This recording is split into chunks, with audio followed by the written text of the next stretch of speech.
সকল গ্রেডে অযৌক্তিক বৈষম্যমূলক কোটা বাতিল করে সংবিধানে উল্লিখিত অনগ্রসর গোষ্ঠীর জন্য কোটাকে ন্যূনতম পর্যায়ে এনে সংসদে আইন পাশ করে কোটা পদ্ধতিকে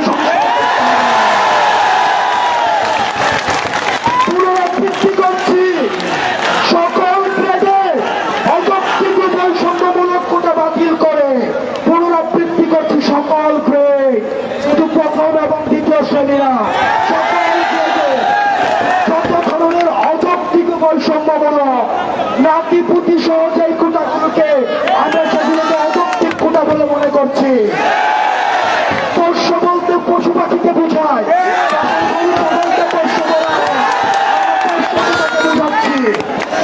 সংবিধানে যে উল্লিখিত অনগ্রসর গোষ্ঠীর জন্য যে কোটা রাখা হয়েছে সেটাকে ন্যূনতম মাত্রায় এনে সংসদে আইন পাশ করার মধ্য দিয়ে কোটা পদ্ধতিকে সংস্কার করতে হবে। সে দাবি বাস্তবায়নের জন্য আগামীকাল 3:30 থেকে আগামীকালের যে কার্যক্রম, এই কার্যক্রম ঘোষণা করবেন আমাদের সমন্বয়কের মধ্যে অন্যতম নাহিদ ইসলাম।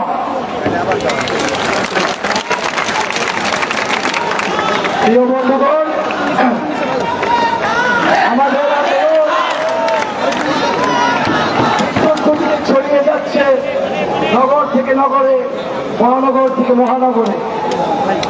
আমাদের যে ব্লকেট, সেই ব্লকেটে আমরা অভূতপূর্ব সাড়া পেয়েছি। আজকে আমরা অনেক জায়গায় সমন্বয় করতে পারিনি, কিন্তু শিক্ষার্থীরা স্বতঃস্ফূর্তভাবে নেমে এসে তারা ব্লকেট কর্মসূচি পালন করেছে।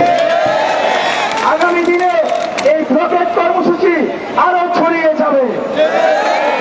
আমরা বন্ধুগণ এতদিন আন্দোলন করে আজকে পর্যন্ত পুরো জাতির দৃষ্টি আকর্ষণ করতে পেরেছি।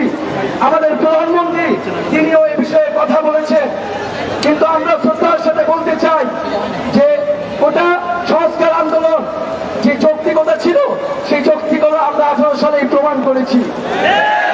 সংবিধান অনুযায়ী নাগরিকের যে সুযোগের সমতার কথা বলা হয়েছে, আমরা কিন্তু সংবিধানের পক্ষে লড়াই করছি।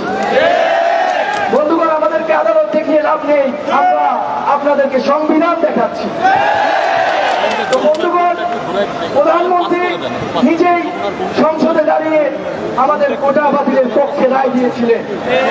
আমরা আশা করব এবারও তিনি শিক্ষার্থীদের পক্ষে, শিক্ষার্থীদের যে জনমত তার পক্ষে সংসদে দাঁড়িয়ে কোটা বৈষম্যের চূড়ান্ত সুরাহা আমাদেরকে দিবেন। বন্ধুগণ, আমরা একটি কথা বলতে চাই, বারবার আমাদেরকে বলা হচ্ছে যে আদালতের বিষয়, এবং আমরা কেন রাজপথে আছি, আমরা কেন অপেক্ষা করছি না? আমরা কতকাল অপেক্ষা করব?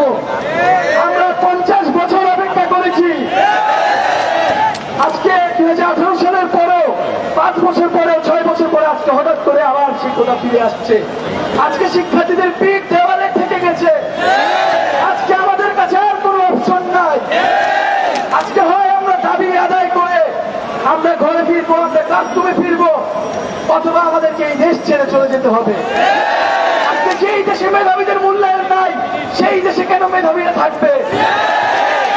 বন্ধুগণ, আমরা একটা কথা বলতে চাচ্ছি, যদি আমাদের দাবি পূরণ না হয়, অন্তত আমাদের একটি দাবি যাতে পূরণ করা হয়, সেটি হচ্ছে আমাদের কোনো দাবি যদি আপনাদের কাছে যৌক্তিক মনে না হয়, কোনো দাবি যদি মনে হয় আপনারা পূরণ করবেন না, তাহলে একটা দাবি পূরণ করবেন, যেটা হচ্ছে আপনারা 100% কোটা করে দিবেন। প্রশাসনে যেতে চাই না, এই প্রশাসন কোটাধারীদের প্রশাসন, এই প্রশাসন আমরা চাই না। এখান থেকে কোটা বৈষম্য নিরসন হবে, নয় এটা কোটাধারীদের দেশ, এটা ঘোষণা করতে হবে। বন্ধুগণ, এ পর্যায়ে আমরা আমাদের আগামী কর্মসূচি ঘোষণা করছি। আমাদের রবিবার থেকে আমাদের যে ছাত্র ধর্মঘট এবং ক্লাস পরীক্ষা বর্জন কর্মসূচি, সেটি অব্যাহত থাকবে অনির্দিষ্টকালের জন্য। আর আমাদের যে ব্লকেট কর্মসূচি, সারা বাংলাদেশে আরো বিভিন্ন পয়েন্টে আগামীকালও ব্লকেট চলবে। আমরা আজকে শাহবাগ থেকে কারওয়ান বাজার পর্যন্ত গিয়েছি, আমরা আগামীকাল কিন্তু ফার্ম গেট পার হয়ে যাবে। সারা বাংলা ব্লককে, সারা বাংলা ব্লককে। তো আগামীকাল 3:30টায় আমাদের কেন্দ্রীয় লাইব্রেরির সামনে জমায়েত হবে এবং আমরা আমাদের ব্লকেট কর্মসূচি পালন করব। আপনারা কি আগামীকাল আসতেছেন? আপনারা কি হাত তুলে জানাবেন আগামীকাল আসতেছেন? আমরা কি রাজপথে থাকবো?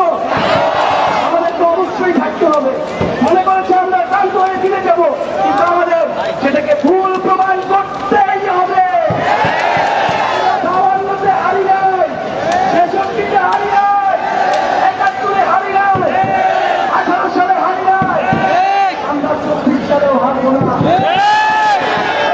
ধন্যবাদ জানাচ্ছি এবং আমাদের যে আজকে নারী শিক্ষার্থীরা দর্শক, নতুন কর্মসূচি ঘোষণা করেছে আন্দোলনরত শিক্ষার্থীরা এবং তারা বলছে তাদের যে পরীক্ষা বর্জন কর্মসূচি সেটি কিন্তু চলমান থাকবে অনির্দিষ্টকালের জন্য এবং একই সঙ্গে তাদের যে ব্লকের কর্মসূচি আছে সেটিও অব্যাহত থাকবে এবং আগামীকালকে তারা ঠিক বেলা 3টার দিকে হচ্ছে বিশ্ববিদ্যালয়ের কেন্দ্রীয় গ্রন্থাগার থেকে তারা তাদের নতুন কর্মসূচি আবারও পালন করবে এবং তারা যে ব্লকের কর্মসূচি ছিল সারা দেশব্যাপী বা রাজধানী সহ সারা দেশব্যাপী সেই কর্মসূচি তাদের অব্যাহত থাকবে। এই ছিল আমার কাছে শাহবাগ মোড় থেকে আজকের সর্বশেষ তথ্য আপনাদের জানানোর চেষ্টা করেছিলাম ইত্তেফাকের লাইভের মাধ্যমে এবং আপনারা সে পর্যন্ত ইত্তেফাকের সঙ্গেই থাকবেন। আবারও যুক্ত হব নতুন কোনো তথ্য নিয়ে।